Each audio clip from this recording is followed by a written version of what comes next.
I get it. When you're looking at a plastic extrusion welder, you're not just scrolling through a list of wattages and nozzle diameters. You're trying to figure out if this thing will actually stick around the shop, make the jobs you need to finish, and not drain your budget the way a lot of feature-heavy tools do. You've probably heard about professional-grade machines that promise industrial-level results, but then you wonder whether they'll fit on a cramped workbench, if the learning curve will eat up your schedule, or if a cheap knockoff will break the day you finally need it. That hesitation is real, and it's why I want to walk you through the JKDYJPJ AC220V plastic extrusion welding machine before you click anything.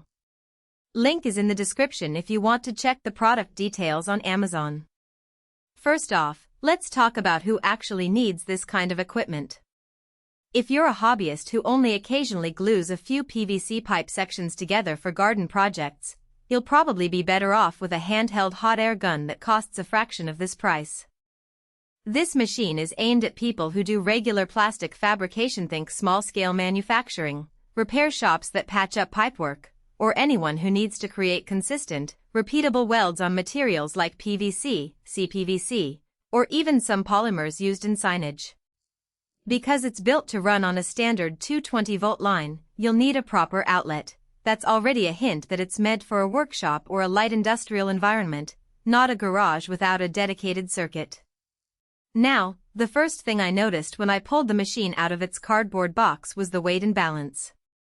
At just under 15 pounds, the unit is light enough to move around the shop, yet it feels solid in the hand when you mount the free-rotating welding head. The rotating head is a practical strength. You can angle the nozzle without wrestling with a bulky arm, which saves you time when you're welding on vertical or awkwardly positioned joints. In real-world use, that means you can set up a pipe on a bench, tilt it, and still keep the extruder nozzle pointed where you need it, rather than constantly readjusting the whole unit. One of the more subtle, but crucial, safety features is the motor's automatic shutoff when the temperature hasn't reached the preset melting point. In a workshop where you might be juggling several projects, it's easy to forget that the welder is heating up. The sensor prevents the motor from running empty, which conserves electricity and reduces wear on the extrusion screw. In practice, this translates to fewer unexpected breakdowns and a longer lifespan for the moving parts. Since the manufacturer partners with Leicester, name many plastic welders trust you get a bit more confidence that the internal heating elements are up to industrial standards.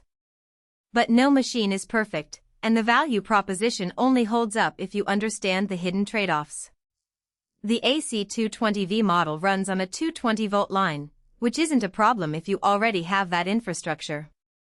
However, if you're in a region where 110-volt is the norm, you'll need a transformer or rewire a dedicated circuit, adding both cost and complexity.